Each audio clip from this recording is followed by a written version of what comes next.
Prashanth, if you could introduce Amogh ji and then, start with the session. Thank you so much. Yeah.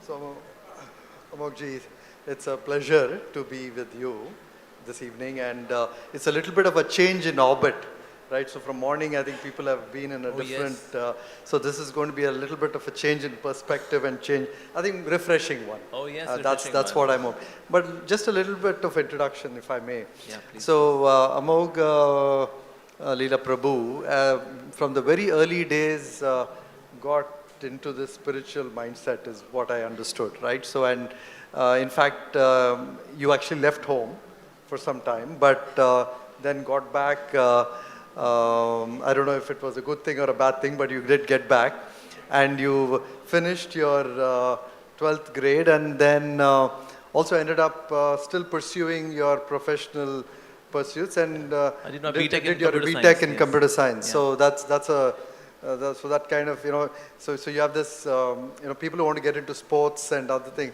So parents tell them, no, you can do what you want, but first finish your education. I don't know if your parents told you that, but so that's probably why you did this. But then I think you had a little bit of a stint in corporate India. Did you also spend some time abroad? Yes, I was in New Jersey.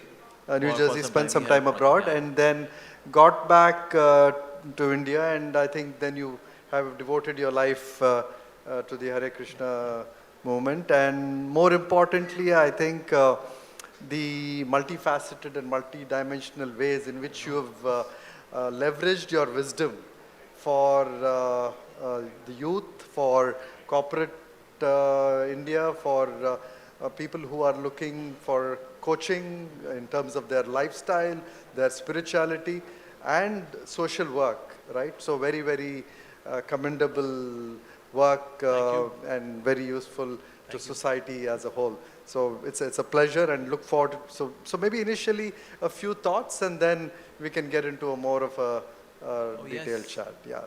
Certainly. So thank you very much for inviting me. I'm really honored to be in this wonderful, great assembly of so many intellectuals and finance experts. My God, the kind of questions and the kind of answers, Uri Baba, that was really awesome. But yes, such sessions, such spiritual sessions, they have got their own significance, because there was a time when in corporates, people used to focus just on IQ. And that's why the psychometric test, it just focused on IQ. But then it was noticed that people who have got best of IQ, they do best of scams, because they are blessed with best of IQ. So then the psychometric test, it got evolved to find out the person who has got best of EQ. That means emotional quotient. That means people should have some values. So of course, this was very nice step, very good step. But it was noticed that sometimes people become overwhelmed with emotions, and then they lose their focus. So okay, IQ is gone, EQ, although very good, but we need something else. So then came the idea of SQ, which means spiritual quotient. So spiritual quotient helps manage the emotional quotient, and the emotional quotient manages the IQ, the intelligence quotient. So in this way, everything becomes rightly balanced, rightly placed by having SQ. So thank you very much for allowing me to render some inputs in terms of contributing in this department of SQ. So what does this SQ does to us? It actually works on our manasthiti. Manasthiti means our mindset. We often work on the paristhiti, and often we are disturbed by the externals, what is happening to us, and we often get disturbed by that. But more important than paristhiti is manasthiti. That means external state of existence is not that important. More important is manasthiti. Like on the clock, when an old man looks at the clock, he thinks that, well, time is running so slow. And a young man, when he looks at the clock, he thinks, well, the time is running so fast. I want to enjoy. Entire day passed, man. Same clock. It's all about perspective. If you ask a farmer that, in your opinion, what is life? So farmer would say, well, life is like walking on the edge of a knife. For a young man, okay, for you, what is life? So young man would say, well, life is useless without a wife. And for maybe a graduate, he can say, well, Life is about having a Hero Honda motorbike. So it's all about perspectives. What kind of perspectives do we have in life? So we should really work on our manasthiti, and that's very, very important. Like sometimes there are situations when we are provoked, when there is agitation, and we are disturbed. So then what to do in such a situation? And often the mind, which is not really trained with spirituality, then often we tend to react. Just like in cricket, sometimes when the bowler makes an appeal, outside, he makes an appeal. And then umpire would say, wow, what an appeal. Out. Does that happen? Yes, no, no, yes? Oh, I think you do not watch cricket, huh? Saintly people. Okay, my obeisances to all the saintly people who are sitting here, they don't watch cricket at all. In case the bowler makes an appeal, outside. So does umpire, seeing such a good appeal, such an enthusiastic appeal, gives out? Does that happen? No. So the umpire gives a pause. Not out. Again there is an appeal from the bowler. Again the umpire says, not out. Same thing can happen in our life. When our mind acts like a bowler and can say, oh, shout! Yes, you should give a reply. Here's an opportunity. Live this life. Come on, go for it. So in this way there can be appeal from the mind. So what should we do? In case you do not have spiritual substance, you would go by it. And yes, in case there is an appeal from the mind, we should go for it. But those who have spiritual substance in the heart, they give a pause. They say, not out. No, that's not good. So to have that internal spiritual substance, that gives the right direction to our manasthiti. That means the right state of mind. That's so very important. So now it's a choice whether we want to work on our mind or not. Mind plays such a vital role in our life. And that's why we say, mind your own business. We never say, body your own business. Do we say that? No. Because more than body is the mind. I have seen people, they have got six-pack, they are beautiful, they are gorgeous, they are handsome, they are good-looking, they have power, they have post, they have position, they have comforts, they have got aristocracy, beauty, fame. Anything which we call happiness, they have it. Yet they are not happy. And that's why sometimes to fulfill that, they go here and there so that they can fill in that vacuum. But that vacuum is there because somewhere inside the soul is demanding something, nourishment. Our internal self is demanding something. Our mind is demanding a detox. Just like in a hard disk, in case there is a virus, we can't use a hard disk. We have to first detox it by using McAfee, AVG, Quick Heal, Norton.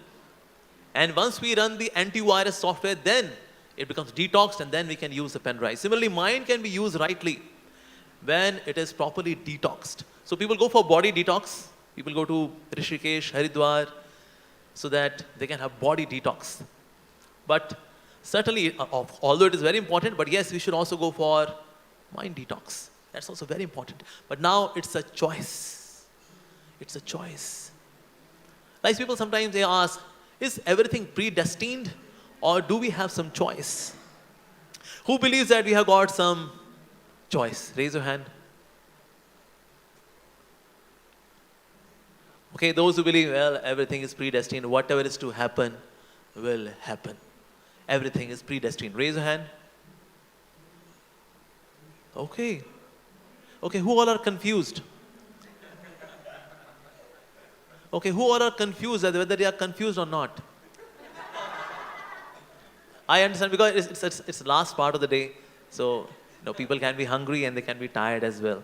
I understand that. I can empathize because I have also been to that side, the audience where people,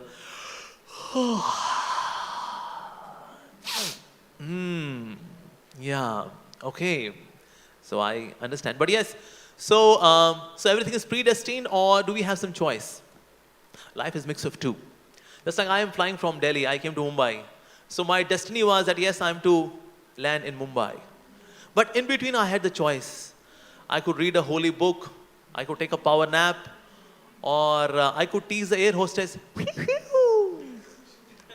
I could do that. Then after landing, I would be taken to police station. So while experiencing our destiny in between, we also have got the choice. If we live life with positive values, then people can come for autograph. And we can also live life with negative values, that people ask for our fingerprints. CBI comes, fingerprints. So choice. Life is all about choices. Life can be summarized between B and D. Like we say A, B, C, D. So B is birth, D is death, in between is C. Choices. We should work on our choices. Very, very important. Yes. So, how to live a meaningful life so that the mind can be rightly aligned, the mind can be detoxed. First thing is that we should nourish ourselves. Charity begins at home. Right or wrong? Right, then raise your hand. Wrong. Charity begins at self. Then at home, then to the society, then to the nation. But charity begins at self. So we should nourish ourselves. Very, very important. Like for example, if there is a person who gets a parrot, he polishes the cage but doesn't feed the parrot. What will happen to the parrot? The parrot will die. Or in case somebody is drowning and somebody just jumped into the river, saved the cloths. Here are the cloths. But so what about the person? Drowned. Is that good? But I've got the cloths. But where is the person? Drowned. Similar thing is what we do when we do not take care of ourselves. Okay, take your index finger, everyone. Index finger. Now touch your head. Now touch your nose. Now touch your chin. Now touch your chest. Touch your knee. Now touch yourself. Now finger goes here. Because we do not know about the self, then how can we be nourishing the self? We are busy taking selfies, but we hardly worry about the self.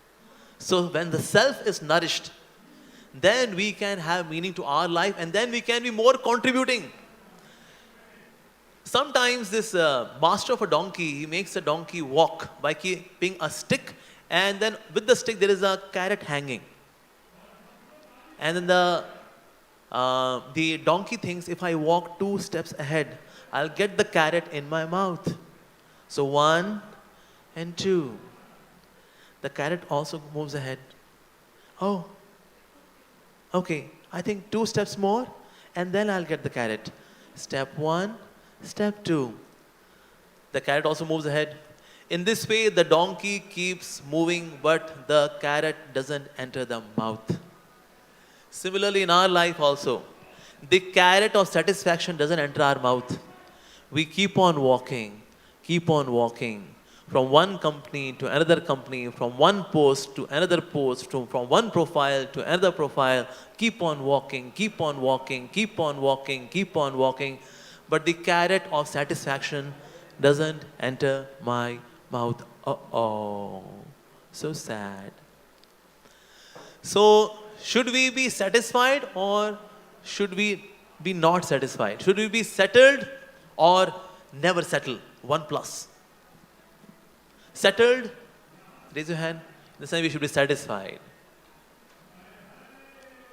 Okay, who believes that? We should never be settled, never be satisfied. Raise your hand.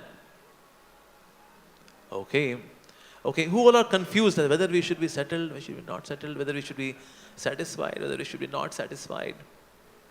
Okay, confused. Great, wonderful.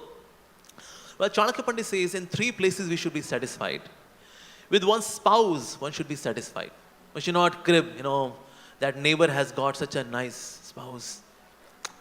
I was the unlucky one, man. It was just a hush-hush decision. Anyways, no.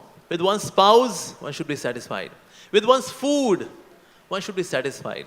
Whatever comes, thank you God, that's it. With one's earnings, one should be satisfied. I did my best, after that this is coming, all right, satisfied. So in 3 avenues, we should be satisfied. In 3 avenues, we should never be satisfied. In acquiring knowledge, never satisfied. In giving charity, never be satisfied. In chanting the names of God, never be satisfied. So for satisfaction and not being satisfied or unsatisfaction, there are different avenues. And when we invest satisfaction, dissatisfaction or unsatisfaction rightly, then we can be nourished, self-nourished, and also contributing to the development of others as well. So that's very important. Second thing is that we think that there is no life after this life. Zindagi milegi na dobara. So have fun. Who has seen tomorrow, man? Just enjoy. And that's why we just live in this moment, not thinking of the future. But we should think about it as well. Like there was once a person, in the library, he got the book. And in the book, it was mentioned the address of getting the touchstone. You know touchstone? You touch it with anything and that transforms that object into gold. So where would I find this gold, this touchstone? So the address was given on the banks of Hawaii in USA. Please go there and there you will find this touchstone. Okay, but how to recognize the touchstone? It is little warm than the rest of the stones. So once he reached this Hawaii beach, he saw so many stones. Wow, great. So he picked up one stone, well, not so warm, threw it in the ocean. Another one, threw it in the ocean. Yeah, not so warm, threw it in the ocean. Now he was in autopilot mode, default setting. In between also came touchstone. He threw it in the ocean. Similarly, so many lives we have spent. So in eating, sleeping, and struggle for existence, so many lives, one after another, one after another, one after another. And now when we get this human form of life, we also in that default setting, we spend it like that only. So we should spend time in actually preparing for the life ahead. That's also very important. Like there was once a kingdom. In this kingdom, somebody can become a king or could become a king for 1 year only. And then he would have all kind of lavishness and all kind of royalties and enjoyments 1 year. And after 1 year, he would be sent to another island where carnivorous animals would rip him apart into pieces. So after 1 year. So many applied for being the king. And they were now very nervous. Now, only 3 months left. Now 2 months left. Now 1 month left. Now tomorrow I have to go. Oh no. They would be miserable. Especially in last phases of their 1 year of span or the tenure of being a king. But there was one man. He was so relaxed. People said, well, you know, after a couple of months and you have to go to that island where you would be torn into pieces by those carnivorous animals. You know that? Yeah. Just 1 month is left. Yeah. Just 15 days are left. Yeah. You know, tomorrow you are leaving. Yeah. Excuse me, Penny, can you please kindly tell, how can you have such a cool attitude? Tomorrow we are sending you to that island where you would be torn into pieces by those carnivorous animals. You know that? Yeah, I know that. Because during this 1 year of tenure, I was working on that island. I sent those carnivorous animals to some other place and I made entire new city in that place. So now I'm going to rule that kingdom not just for 1 year, but forever. Similarly, in this life also, we should work in a way. We should deal in a way. We should plan in a way. We should prioritize in a way that we prepare for next life as well, because there is next life, of course. Life is eternal. The body is temporary, but the life is eternal. So are we working on that front or not? That's $1 million question. Yes. And thirdly, and very importantly, we should know that life is not just bed of roses. Anything can happen anytime. So we should be prepared always. Always means always. Anything can happen. Pride can be crushed to powder anytime. In what way it will happen, we never know. Like COVID was a time, it crushed the pride of many giants, even countries like China. Their pride was crushed to powder during the period of COVID. Ooh. So that way, pride can be crushed. Like when Muhammad Ali, the great boxer, champion, when he would enter the ring, then the crowd, they would welcome Muhammad Ali with an echo. I fly like a bird. I fly like a bird. I fly like a bird. I sting like a bee. I sting like a bee. I sting like a bee. I am undefeated. I am undefeated. Muhammad Ali. Muhammad Ali. Muhammad Ali. And then Muhammad Ali would come to the ring and then with his arms raised would say, I am the greatest. Muhammad Ali. But once in his old age when he got Parkinson's disease and he could not hold even a coffee cup in his hand, so the pride was crushed. And he became more philosophical in his life. And then he said, yes, I was the greatest fool who thought that I'm going to rule forever. Pride can be crushed anytime. Michael Jackson, he wanted to live for 100 years. I got so much money, so much wealth. I will enjoy it for 100 years. He hardly lived for even 50 years. He could not even complete 50 years. 2 months short of 50 years. So anything can happen anytime. How the pride would be crushed, never know. In this regard, there comes a beautiful story of Lord Shri Krishna. Once the demigods, the Devi Devtas, they were victorious over the demoniac clan. And they were celebrating with somras. You know, somras it's a drink made up of kesar and camphor and honey and with some celestial herbs. Very delicious, very body nurturing drink. And they were having cheers, cheers, yes. Somebody was showing their muscles and all. Yeah, man, you're so powerful. Yeah. So then came a very innocent looking Brahmin. A boy came. He said, excuse me, demigods. Please accept my humble obeisances to you. I have got one request. Demigod said, oh yeah, of course. What's your request? You want some somras? No, no, no. I'm a small innocent boy. I just want this blade of grass to be burnt so that this blade of grass can be used by my mom for cooking. Can you kindly do that? And the demigods were laughing. We, the undefeated champions, we the demigods, burning this blade of grass, this insignificant blade of grass. Said he, I know that it is quite an insignificant task for you. Can you kindly do that? Sure. And then all of the demigods, one after another, they were trying their full throttle power, but they could not burn the blade of grass. Even Indra, who was the king of demigods, he also, with his Vajra, he tried to burn the blade of grass, but he could not do that. And then this boy said, okay, it's okay. All of you together could not burn a blade of grass. All right, I'll manage somewhere else. And then Indra said, excuse me. May I know who are you? Who has done this group ragging of the demigods together? Are you Krishna? He said, yes, I am. And then they realized, and all the demigods paid obeisances to Lord Shri Krishna. They said, oh Lord, we forgot that all the powers we have is coming from you. We forgot. Please forgive us. And you rightly dealt with us, crushing our pride. So that way, even demigods, their prides can be crushed. A great boxer, his pride can be crushed. So when what will happen that is going to crush our prides, we never know. So that's why life is not going to be the bed of roses. So we should prepare. Yes, we should prepare.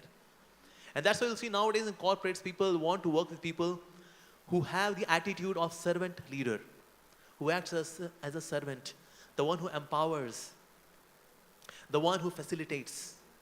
Okay, one question to all of you. Should a leader make himself dispensable or indispensable? A leader should make himself indispensable. Raise your hand. Okay, he should make himself dispensable. Raise your hand. Okay, who is confused? Whether dispensable, indispensable. We have got a dispenser. We take out water from the dispenser. When a leader, by empowering others, educating others, when he empowers them, in this way he is making himself dispensable. But because he's doing this, that's why he's seen as indispensable. And in this way, he becomes indispensable. And that's the quality of a leader. So that means when we seek to become servant leaders, then we are really the real leaders. Otherwise, we are Tropicana leaders. We should be real leaders. Yeah. So, but we should know how to handle crisis, and we should know how to fight the bad times. That's very, very important. Like sometimes when somebody is in ocean and there are waves in the ocean hitting the person in the ocean from left and right, from front, from the back side, and then there comes one helicopter which has got a rope hanging, and the person catches hold onto that rope. Does that person fight with the waves, or does he put his strength on catching hold onto the rope? What does he do? He spends his strength in catching hold onto the rope. The waves would come and hit, but the job is that you have to catch hold onto that rope. So when we catch hold onto the rope of spirituality and integrity, then the waves of difficult times can come, but they would not be able to budge. They would not be able to move us an inch of a distance. Why? Because we are spending our strength not with fighting with them, but holding on to this rope. The rope of hope, the rope of purity, the rope of integrity, the rope of spirituality. So that's very, very vital. So in this way, we can live a purposeful life, and we can work on our manasthiti. And then once we have good manasthiti, then we can also create positive environment for others as well. So thank you, Arvind. So thank you very much for kindly listening to me. Hare Krishna. So now some questions Thank you. from Prashanth. Yeah. Yeah. So start out a little bit, Prabhuji, with just your own inspiration, right? Okay. How did you get started? I think I think there was I'm sure like a 10-year period where, there were various moments where you could have done various things, and then there was this moment where you actually said, I've found what I want to do. Right? Oh, yes. So what was that moment where you were, I mean, not the moment of becoming a monk, but just that point in time when you made that move? Actually, earlier my plan was to become a millionaire. I'll make a lot of money, and So Prabhuji, I'll then, serve the poor people. Yeah, that would have been good, because then you could have been the monk that sold the Ferrari. Oh yeah, but after selling the Ferrari, then the person has to become a monk, because there's no more Ferrari. So earlier my plan was to actually make a lot of money and serve the poor people. But then I could observe that people are suffering less because of body, but more because of their mind. This is when you were in the corporate world. Yeah, I was in corporate world. At that time, I could observe people, whether in India, whether in USA. People are miserable more because of their mind. So instead of doing tan ki seva, that means serving their bodies, I decided I should do man ki seva, that means I should serve their minds. And I could see it by spirituality, by devotion, by knowledge of Bhagavad Gita. My mind became healthier. My mind was really rejuvenated, uplifted, positive. So I could see that by doing this service to humanity would be a greater service, because other kind of service is already being done by so many other entities and organizations. So I should work on this front. So that's why instead of becoming a monkey with a lot of money, I decided to be a monk to serve the minds of the people. So you kind of got that path, right? So what are some of the ways in which people go wrong when they want to make this judgment, right? So we all feel that, might not choose this path, but we all have this need to say, there is some unmet spiritual need, right? Oh, yeah. We all go through that. Right? Yeah, that's true. So, that's true. and at different points in our lives. So what are some of the misconceptions in how people start out that journey? Yeah. And what do they get right and what do they get wrong in terms of your own experience? Yes. And how does one get started in that spiritual journey? Yes. Even as per Maslow's needs hierarchy, we have got physical needs, we have got mental needs, we have got intellectual needs, we have got egoistic needs, and on the top there is need of self-actualization. We study that in our NCERT books, in our course books. So we take care of our physical needs. That's very good. Having healthy food, having good sleep, physical needs are met. Social needs are met. When we meet people, we socialize. Hey, hi, how are you? That's very good. Intellectual needs are met when we learn something new. So intellectual needs are also met. Egoistic needs are also met when somebody appreciates us. Like in corporates, we have R&R ceremonies, rewards and recognition. That is just we are fulfilling the egoistic need of the employee. Sir, you are recognized, the star performer of the month, the star performer of the quarter. Your egoistic need met? Yeah. So egoistic need is also met. Only one need is starving, and that's spiritual need. So spirituality is not a luxury. Spirituality is necessity. That's our need. As per Maslow's needs hierarchy, which we have studied in our NCERT book. So where we go wrong, we do not take care of this need. So how to start? So we can start with something less, although something small, but we should take out time. Like there was once a person, he was very hungry. So he thought that the solution would be by hugging a tree. So that when the stomach is pressed, so I would feel less hunger. So this way is why he was hugging the tree. And one guy came with pizza and pasta. He said, hey man, would you like to have pizza and pasta? He said, no, actually, my hands are busy. I know, can you see, my hands are so busy. I can't have that pizza and pasta. So is this sign of intelligence or foolishness? Foolishness. Because you are hungry, have pizza and pasta. Why you have this stopgap solution? By embracing a tree and pushing your belly inside so that the hunger can be subdued. That's not the way to deal with hunger. I should eat. As simple as that. So similarly, when we say, well, we don't have time for spirituality, We are so busy. Just see both our hands. Oh, we are busy. Busy for what? So that we can get money and then become ill and then spending that money and recovering that bad health which we get by living an unregulated lifestyle. So that's why we should take out some time. And anything which is in priority will have time. Just like on Valentine's Day, people have time for their girlfriend. Whatever may happen, he may skip the lunch, whatever. But 5 o'clock, I am to log off because cafe coffee day, my senorita is waiting. Yes, because she is in priority. So anything who is in priority will have time. Anything which is not in priority will never have time. So it's all about carving out that little bit of time. Exactly. So there is no such thing as time management. It is all about priority management. And you feel that's what people are not able to get this to a level of priority where they give it some focus to get started. We should take out some time for this aspect of our life, for spirituality. We should. The second Accel would say, why to waste time sharpening my edges? I should just cut the trees. Excuse me, if you're not sharpening your edges, very soon you will not be cutting the trees. So that's why it has to take out time. It's not a wastage of time. So when we take time for spirituality, we are sharpening our edges in a way to be more productive. In a way we can be more contributing. So that's why it's necessary. Switching tracks to something which is close to our hearts as investors, which is it's about making money, right? All right. And if you look at what the Gita says, right? See, fal ki iksha na kare, right?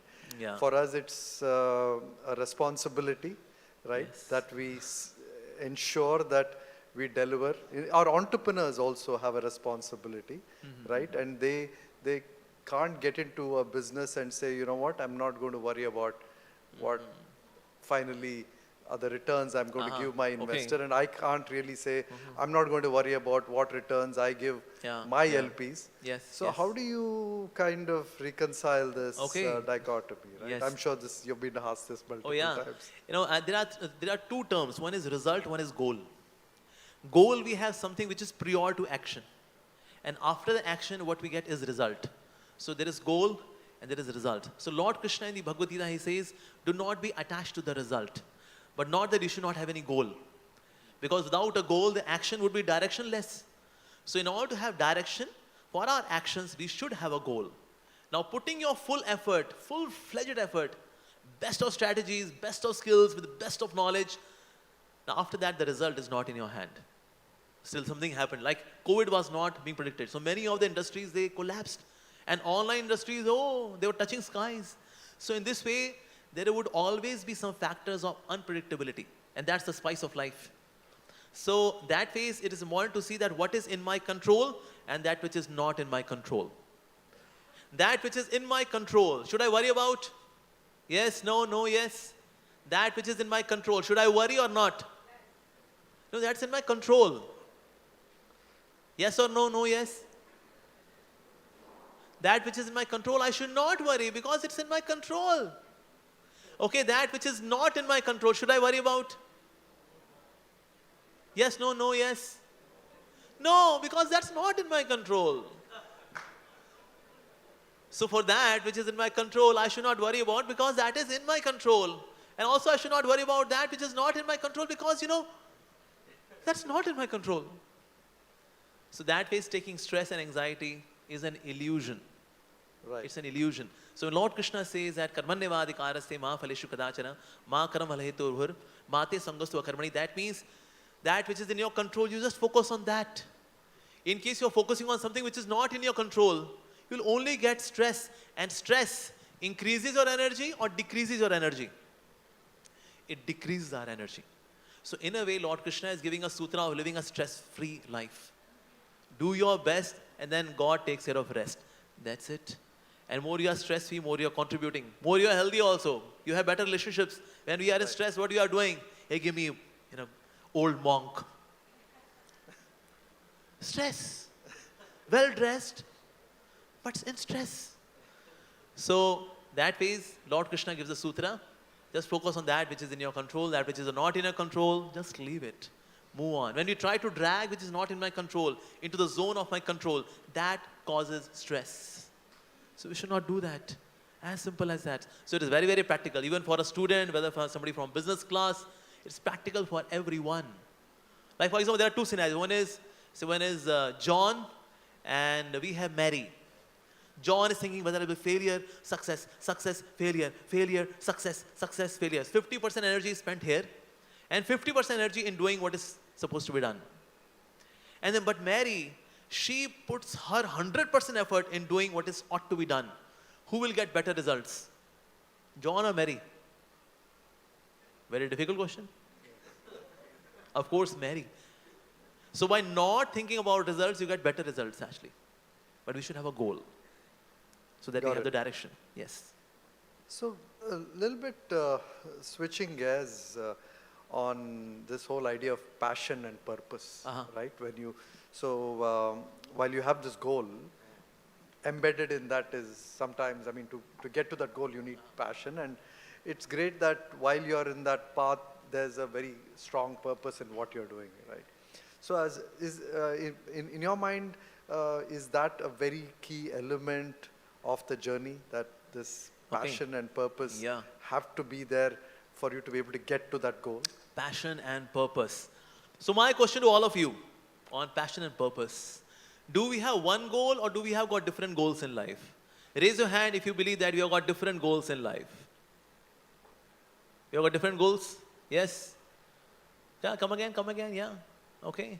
Yes, so what's your goal in life? Conflicting goals many a time. Okay. So do we have a different goal or same goal? So let's hear from you. So what's your goal in life, ma'am? My goal in life is to be pleasant at all times and all. Okay, to be pleasant in all places, in all circumstances, be pleasant. So by being pleasant, what do you get?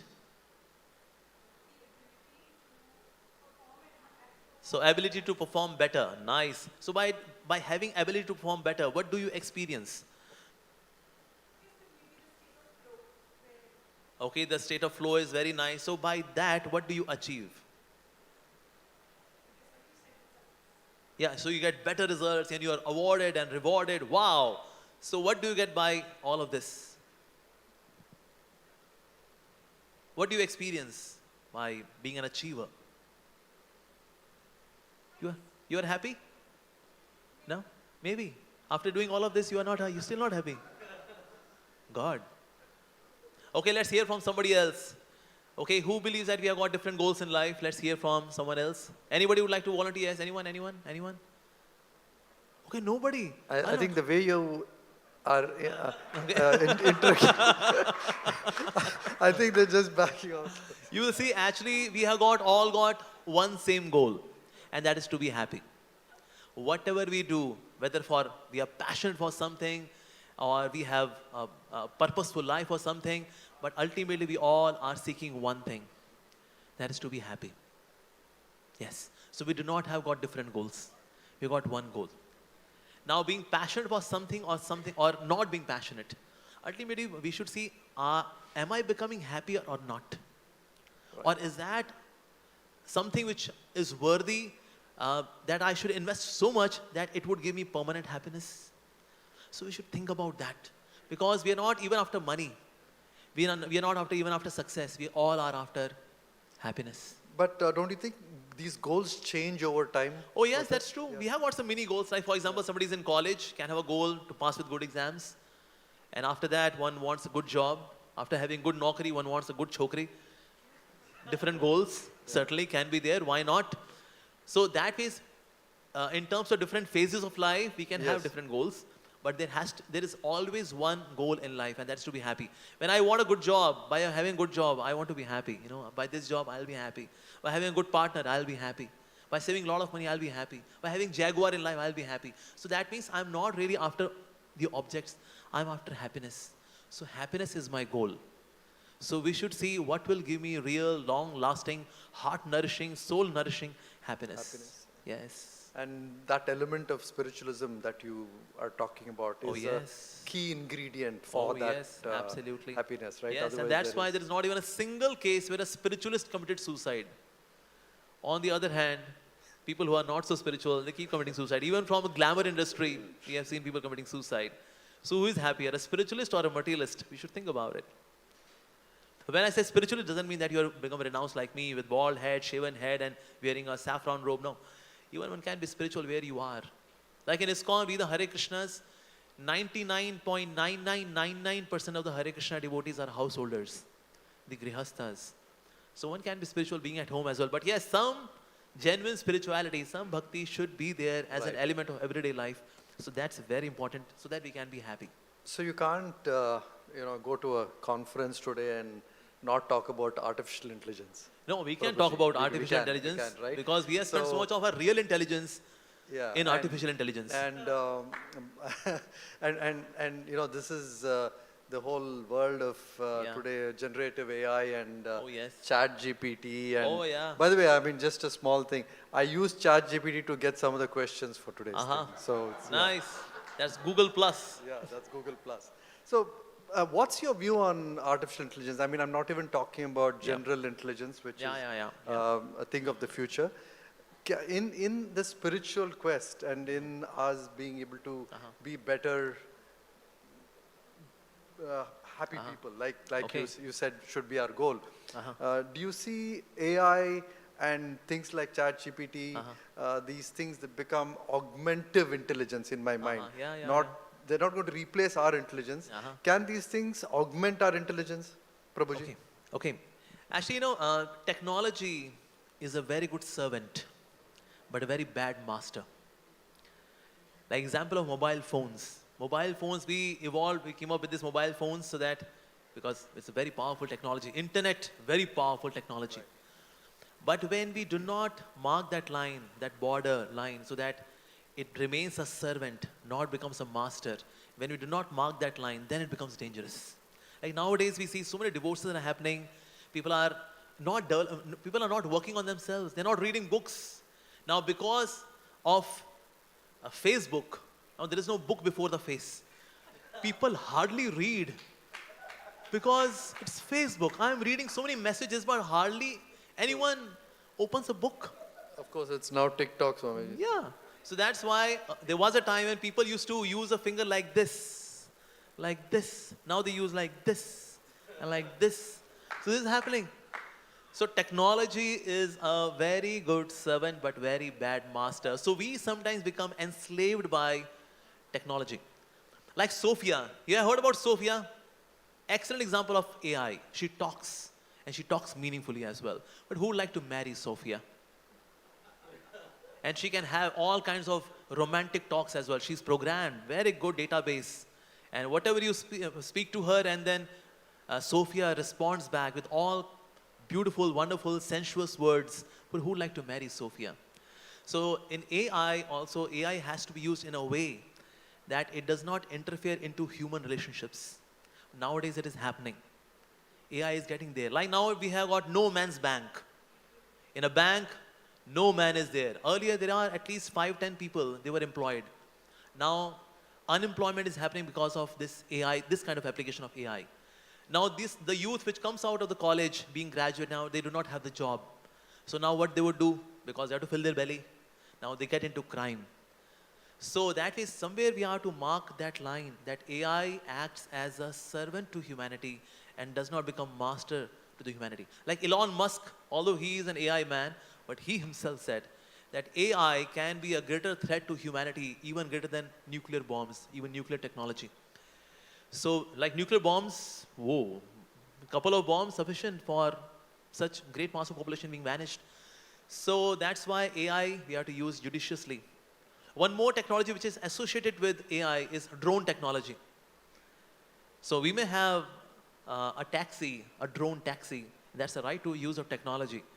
But in case it gets into breaching into security, that can be a threat as well.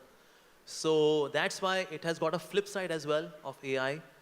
So we should use our real intelligence that we do not get tricked by AI. And that's very important. Because more we associate with gadgets. Gadgets have got no sensitivity. If I keep associating with something which has got no sensitivity, will I have sensitivity or will I become insensitive? If I keep associating with something which doesn't have a sensitivity, I would also become insensitive. And that's why we see that this generation is not so sensitive. They do not even say thank you to parents.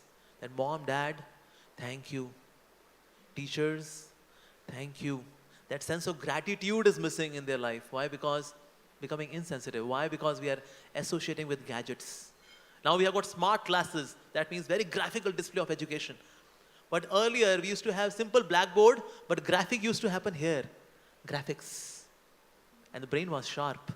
But now we have taken all the graphics to the board by using technology. So now graphics are not done here. So that way somewhere it is making us dull. So that also should not happen. So we should be very judicious, very conscious that AI should not get into human relationships. It should not get into living a normal, healthy life. That's very important. Yeah, I think it should augment one's ability to do something. Yeah, it not should. take away. Yeah, take away the ideally. ability- ideally to But take away. usually it takes away. But I Because, think- yeah. You know, there's something which is very tricky about technology. It is about giving comfort zone. It gives us comfort zone. And in that comfort zone, we sink into it sometimes. So it is very tricky as well. Like, a drunkard, when he's asked, if you write an essay on demerits of drinking, I will give you 10,000 rupees if you write a nice essay on demerits of drinking. The drunkard would write such a nice essay on demerits of drinking. And after that, he gets 10,000 rupees. What will he do with this 10,000 rupees? He would drink, right? So even if he can write such a good essay. So, tricky, yes. Yeah, it's a double-edged sword, but I think it's in our hands to Oh, yes. leverage it well. And Yeah, I think, but it's still tricky. so I'd like to maybe open up for maybe we just have 3 to 5 minutes.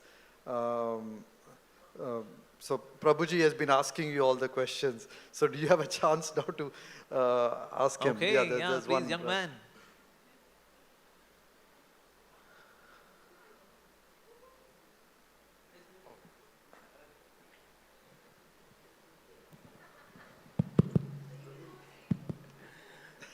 So he's our internal spiritual leader. Ooh, wow.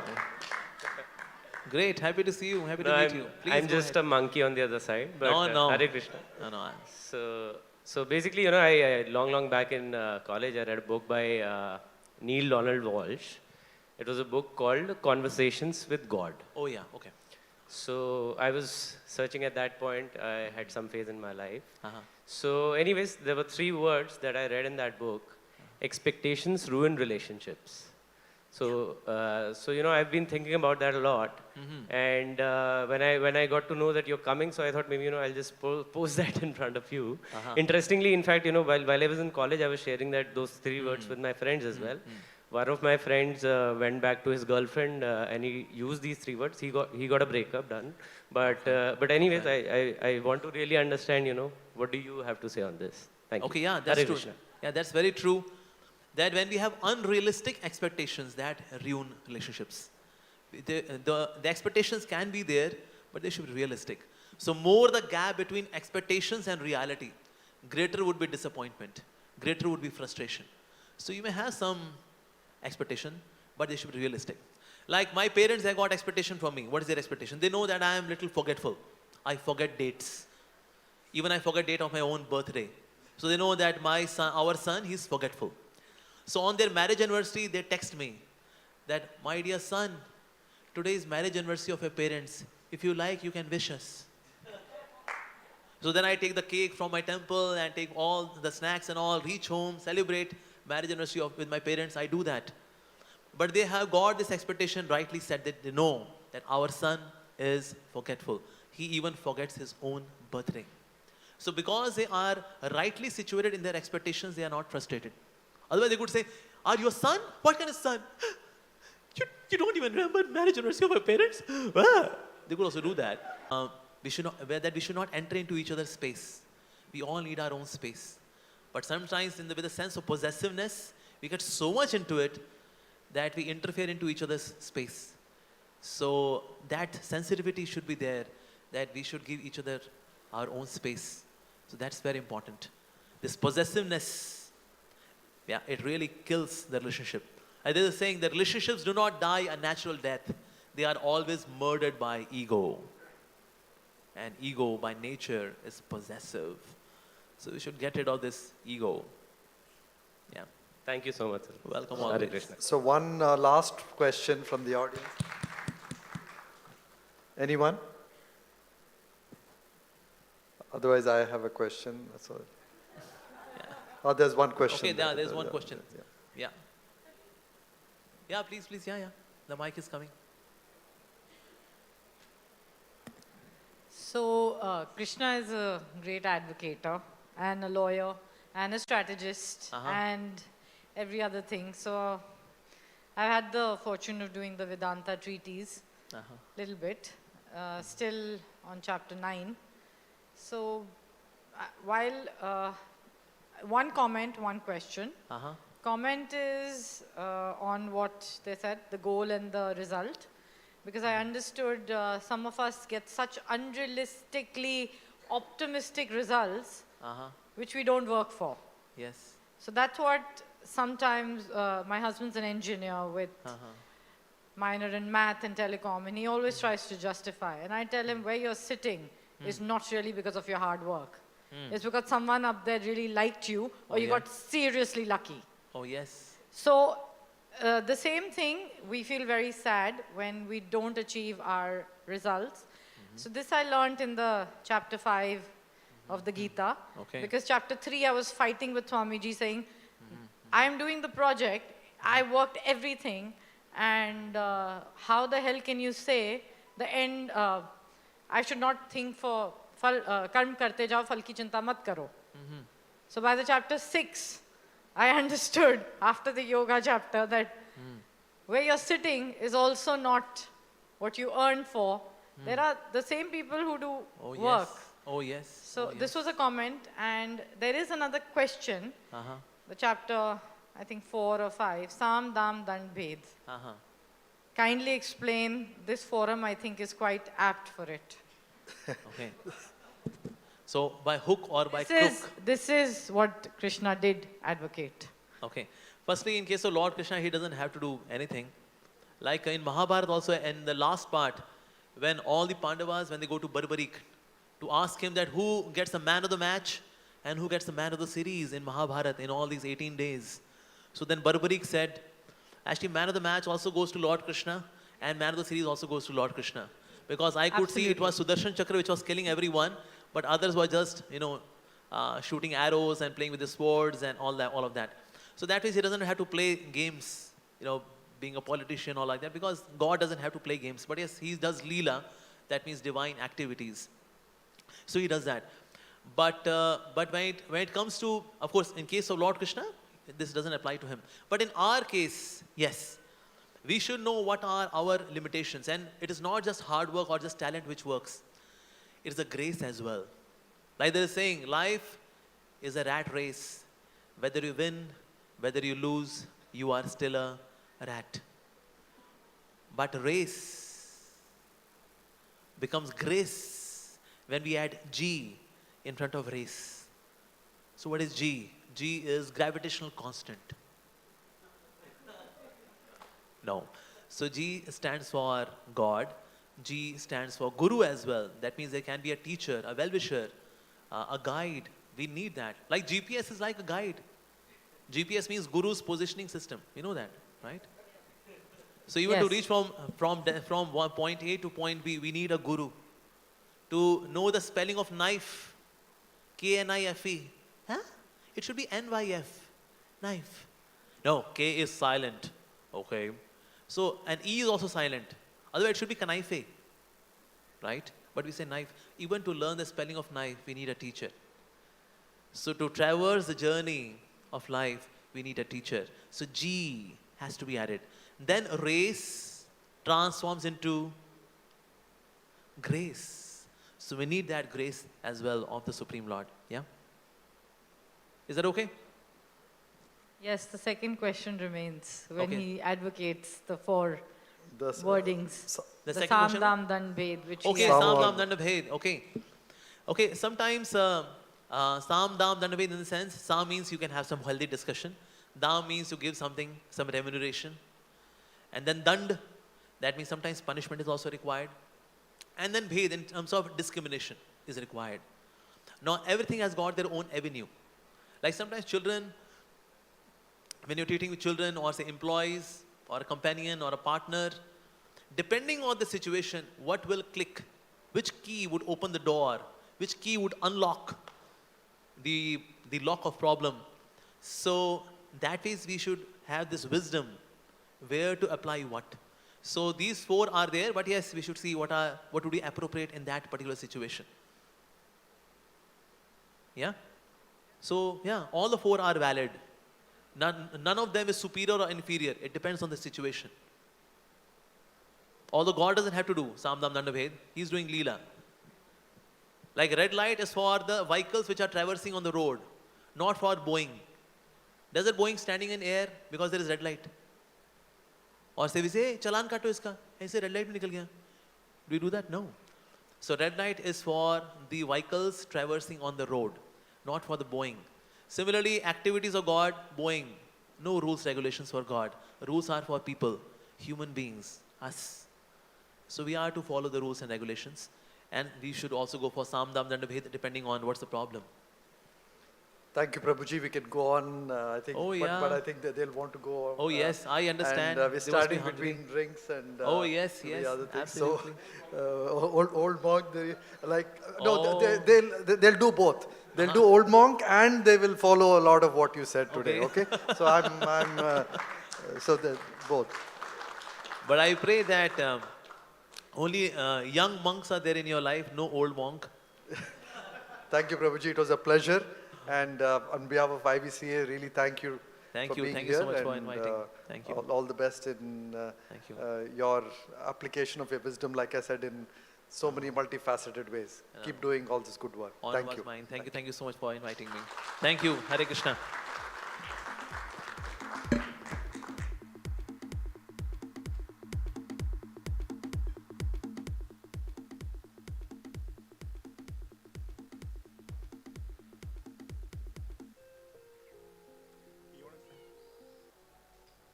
Thank you, Guruji. Hare Krishna.